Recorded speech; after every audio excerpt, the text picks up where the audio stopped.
Meus amigos e minhas amigas, dando continuidade, esse é o último vídeo abordando o tema da criação do nosso sistema planetário. Nós pedimos que, caso vocês gostem do vídeo, que não esqueçam de dar o like, de compartilhar nas suas redes sociais, de se inscrever no nosso canal e ativar o sininho de notificações. Toda segunda, quarta e sexta, às 20h15 da noite, um vídeo novo é disponibilizado aqui nesse canal. Então, hoje nós vamos finalizar sobre esse tema da criação do nosso sistema planetário. Conforme nós já abordamos, a ação dos engenheiros siderais é importantíssima não só para a criação, como para a manutenção de um sistema solar, de uma galáxia, de uma nebulosa, de qualquer estrutura no espaço cósmico. Existem diferenças de vida nos planetas, porque os planetas evoluem. Existe uma hierarquia planetária que ela é definida em linhas gerais como mundos primitivos, mundos de provas e expiações, mundos de regeneração, mundos felizes e mundos divinos ou celestes. Mas entre esses 5 principais existem centenas de outras variações, que é a ligação, a passagem de um estágio para o outro, de um ciclo para o outro. Então existem mundos no mesmo estágio que a Terra, outros em estágio inferior ou muito inferior, e outros em estágio acima ou muito acima da Terra. Portanto, as condições não poderiam ser 100% iguais. Um habitante de um mundo mais evoluído não teria por que usar um corpo igual ao nosso, que tem uma série de limitações. Por ele ser mais evoluído, muitos dos seus sentidos espirituais estão mais aflorados do que em nós, e ele precisa de uma vestimenta biológica que esteja de acordo para que ele possa usar aqueles sentidos.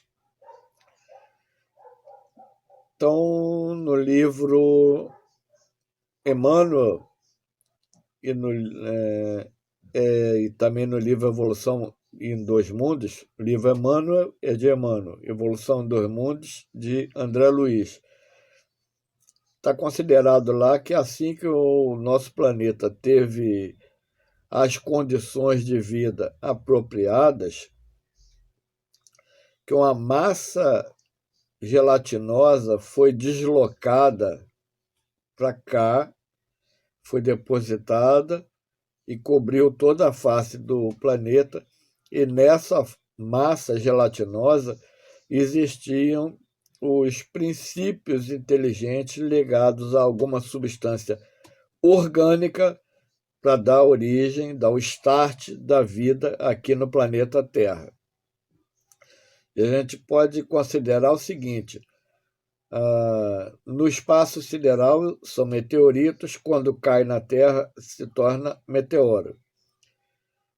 Na maior parcela dos meteoros que foram pesquisados até hoje, existe o elemento químico carbono, o que prova que esse elemento está disseminado pelo cosmos, que ele não existe só na Terra e que ele pode dar origem a outras formas de vida baseadas no carbono, além de, se é possível, formas de vida baseadas em silício e em outras coisas, mas o carbono, ele quase sempre está presente nos meteoros aqui encontrados no planeta Terra. Então, isso mostra que existe carbono em tudo quanto é lugar, porque os meteoros não vêm todos de uma direção, eles vêm de diversas direções do espaço, e em diversas localidades existe presente o elemento químico chamado carbono. Provavelmente são restos de algum mundo que explodiu e que lançou os pedaços no espaço, e eles foram capturados e caíram aqui no nosso planeta. Eles vieram de um lugar onde existia carbono e possivelmente existia algum tipo de forma de vida.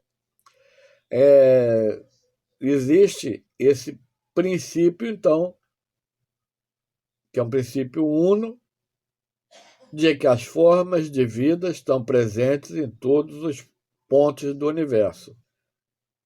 Caso contrário, a existência do universo seria uma coisa sem utilidade.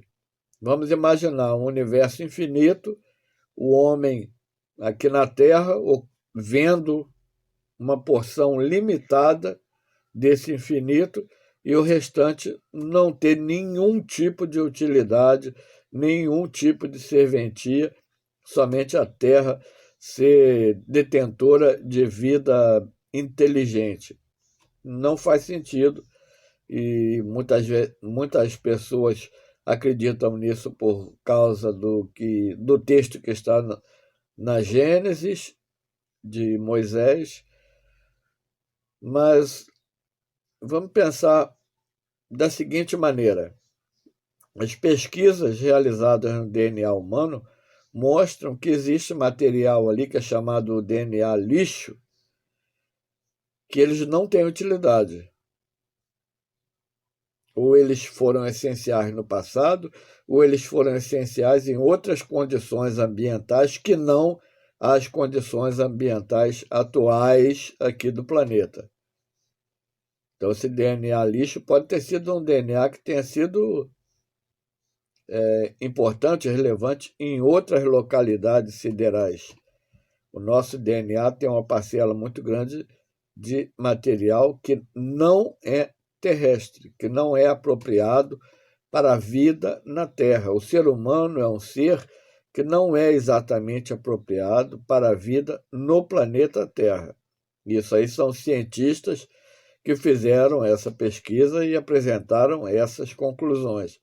Então, considerando essa questão da massa gelatinosa, que foi trazida para a Terra bilhões de anos atrás, considerando a questão dos meteoros conterem carbono, considerando a questão do ser humano ter uma parcela de DNA que não é específica para a vida na Terra, considerando tudo isso, a maior prova da existência de vida extraterrestre é a própria vida humana presente aqui na Terra.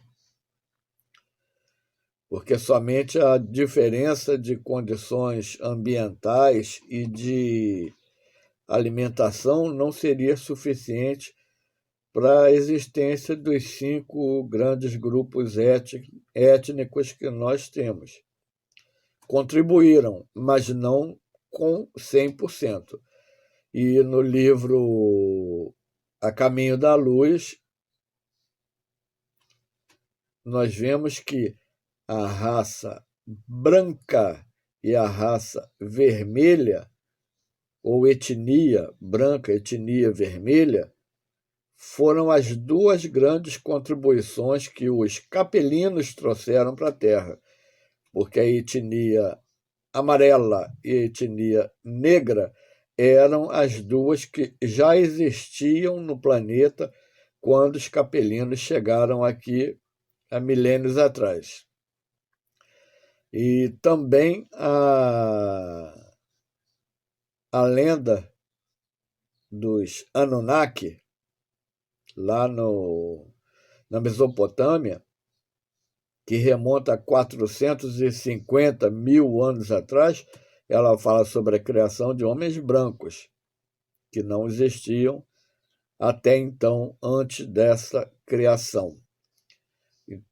Então, nós temos que observar que o mundo é criado para conter vida, e essa vida é transferida espiritualmente ou materialmente de um lugar para o outro.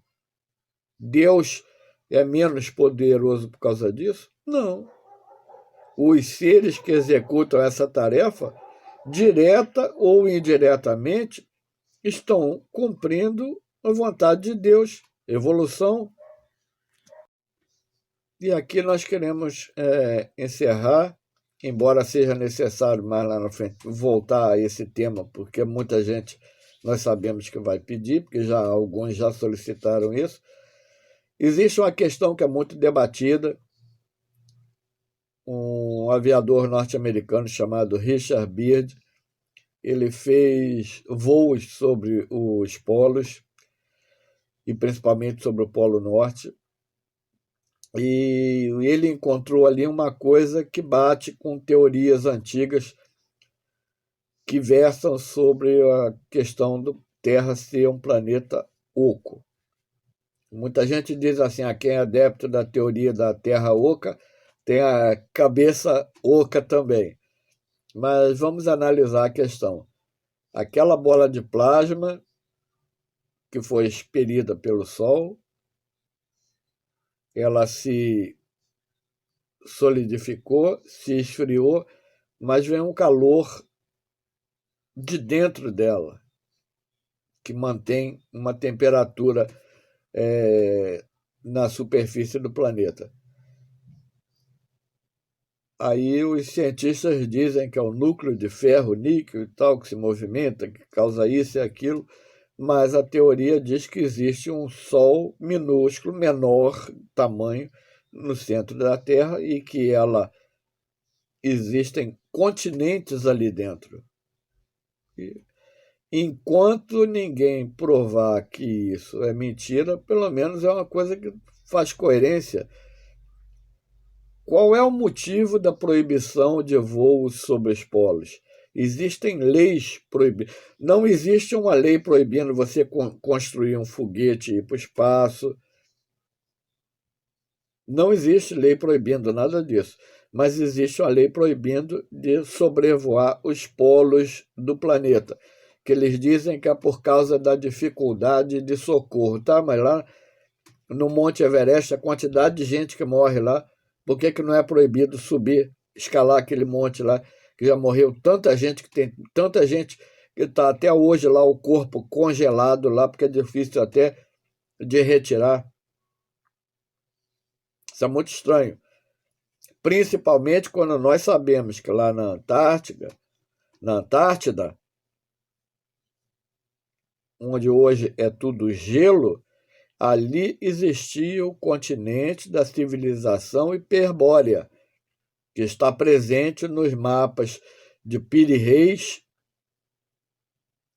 que 300 anos antes da descoberta da Antártida, já tinha ela desenhada no mapa, mostrando um continente com vegetação, com seres vivos, com animais, com construções. Não era um continente gelado. E nesse mapa de Piri Reis, que Cristóvão Colombo teve acesso, mostra toda a costa da América do Norte, América Central e América do Sul. O Brasil aparece em um mapa que foi feito muitos séculos antes do Brasil ser descoberto. Mas nós já temos um estudo que nós estamos elaborando para falar sobre essa questão. Mas com qual tecnologia que foi feito esse mapa? Ele mostra uma visão aérea dos continentes. E não existia nenhum instrumento aéreo na época que esse mapa foi feito. Muito mal navios e carroças. Como ele foi feito? E o almirante Byrd, ele escreveu um livro, deixou para ser publicado após a morte dele, que ele sobrevoou, ele viu um buraco muito grande, ele penetrou naquilo ali, sem perceber que ele estava fazendo assim e entrando no interior da Terra, e ele viu um continente diferente ali.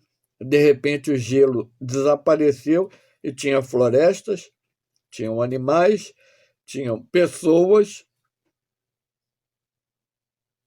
2 naves, formatos de disco, acompanharam o voo do avião dele até o pouso. Ele foi levado lá para falar com um responsável por aquela cidade, e a mensagem que ele recebeu foi aquela mesma mensagem que a maioria dos contratados receberam: parar com teste nuclear, com o uso de bomba atômica, para a humanidade começar a viver em harmonia uns com os outros, para que tivesse melhoria das condições da vida da humanidade da superfície, porque as do interior já viviam dentro desse padrão. E aí, no nosso livro Espaço, Tempo, Espírito, e também no livro Exobiologia, que nós temos publicado na Amazon, nós analisamos essa questão, e foi uma coisa que já deu muito debate, que nós já falamos disso há um tempo atrás em alguns centros espíritas no Rio de Janeiro, porque nós somos de lá e moramos há 12 anos em Santa Catarina. Sempre deu muito debate, muita discussão. No Livro dos Médiuns, capítulo 31, Dissertações Espíritas, no item Comunicações Apócrifas, tem a comunicação 29, São Vicente de Paula. Então, o que nós vamos falar aqui é o nosso entendimento. Não estamos criticando o trabalho de Kardec, nós estamos buscando interpretar o trabalho de Kardec. Porque isso é o que nós temos que fazer, estudar e interpretar aquilo ali. Então, na época que um médium recebeu essa comunicação, ela foi considerada como apócrifa. Por quê? Porque ela diz que o frio extremo ou o calor extremo que impede o homem de se aprofundar na terra por meio de cavernas ou túneis, ou o frio extremo que impede o homem de andar nos polos, caminhar para lá e para cá, que obedece a uma causa, que é o homem não levar as suas más características para outras populações que não precisam dessas más características, essas características ruins. Então, ali é colocado que existem civilizações que estão ocultas dos seres humanos e que ainda não foi feito contato, porque nós não temos nada de positivo para levar para eles. Muito pelo contrário. Se hoje a civilização do século XXI é complicada, imagina do século XIX, que é a época em que o livro foi feito. Então, Kardec diz que lá no Ártico pode ter um ponto ou outro que não foi pesquisado e tal. Na mensagem diz que existiam muitos lugares inexplorados pelo homem. E de lá para cá, quantas cidades perdidas, lugares desconhecidos foram descobertos do século XIX para cá? Então, Kardec analisou aquela comunicação de acordo com os dados que ele tinha naquele tempo, naquela época. E muitas outras descobertas depois avalizam, em parte, o que está ali na comunicação. Ah, mas tem muitos erros, pleonasmos, isso e aquilo. É a falha do médium. Se o médium não tem um grande conhecimento sobre um determinado assunto, ele tem dificuldade. Se ele é um médium mecânico, o espírito escreve direto e essa dificuldade é 99% colocada de lado. Mas se ele é um médium intuitivo e ele não tem uma bagagem intelectual suficiente, ele vai repetir termos, palavras, ele não vai saber descrever com exatidão aquilo que ele está recebendo de mensagem. Então, pode ter sido uma mensagem deficiente por causa da questão do médium. 7.200 horas foi o tempo que André Luiz ficou ao lado de Chico Xavier para adquirir sintonia, para estabelecer intuição, para que Chico Xavier conseguisse psicografar o livro Nosso Lar e os Demais. 7.500 horas. Porque a revelação que estava ali naquele livro chocou todas as pessoas, principalmente os espíritos, muitos nem aceitaram. Então, essa comunicação que foi considerada apócrifa, ela fala uma coisa que hoje tem sentido, sabendo o que nós sabemos. Completando, existem fotos do satélite ESA que mostra uma cavidade muito grande nos polos da Terra. E essa é uma questão que a gente deixa em aberto. Precisa ser feito uma quantidade muito grande de estudos para saber se realmente existe essa possibilidade ou não. Nós acreditamos ser possível. Nós acreditamos ser possível porque ela se casa com a mensagem de Galileu. Fica um núcleo no planeta ainda de plasma, que é resquício lá da criação da esfera gigante que deu origem ao planeta Terra. Não é uma coisa assim tão absurda. É uma coisa cabível. E um comandante do exército não ia inventar essa história para escrever o livro e ganhar dinheiro, até porque o livro só foi publicado depois da morte dele. Porque ele relatou tudo isso aos superiores dele e ele foi proibido de falar sobre isso. Mas ele deixou o material escrito e os filhos dele que providenciaram a publicação do livro. Se a Terra está nessa condição, outros planetas também podem estar. Marte também pode ter uma vida, não só na superfície, mas no interior também. E aqui nós entramos nessa questão porque existe a seguinte situação. A NASA é uma organização respeitável, foi criada com um objetivo, só que ela foi e está sendo usada até hoje com outros objetivos. Existem aqueles cientistas sérios que trabalham ali para compreender as coisas e divulgar para a população, e existem aqueles que ocultam o que foi descoberto. Tem gente infiltrada na ciência, na filosofia, na religião, em tudo quanto é lugar, querendo manter o ser humano assim, com pensamento tacanho, com pensamento que não auxilie ele a expandir a sua consciência, a ver além do que existe depois da matéria. E a matéria é uma coisa temporária. O que existe além dela não é temporário. Matéria é uma ilusão. O que existe além da matéria não é uma ilusão.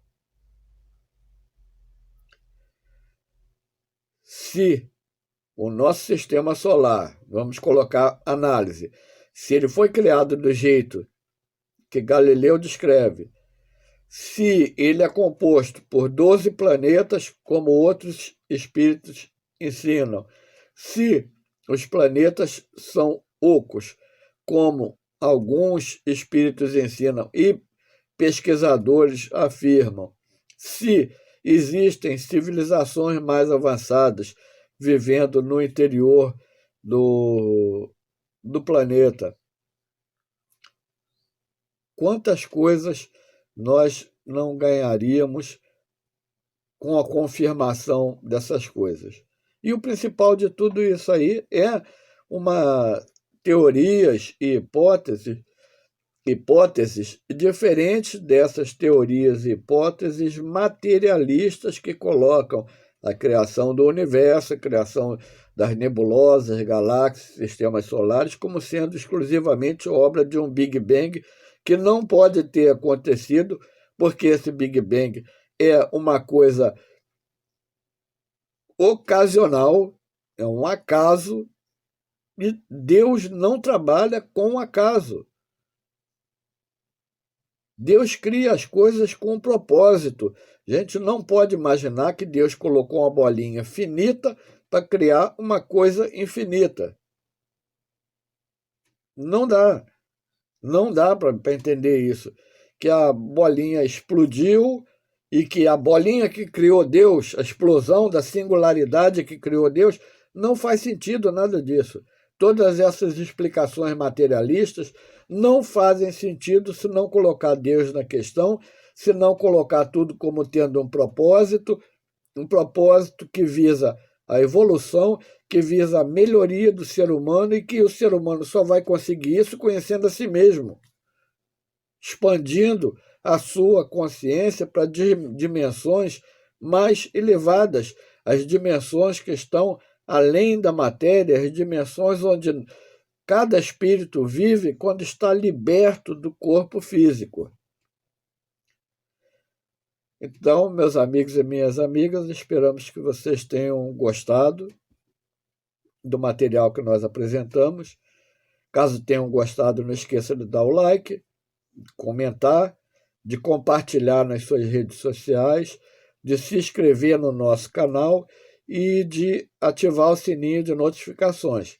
Toda segunda, quarta e sexta, um vídeo novo é disponibilizado aqui nesse canal.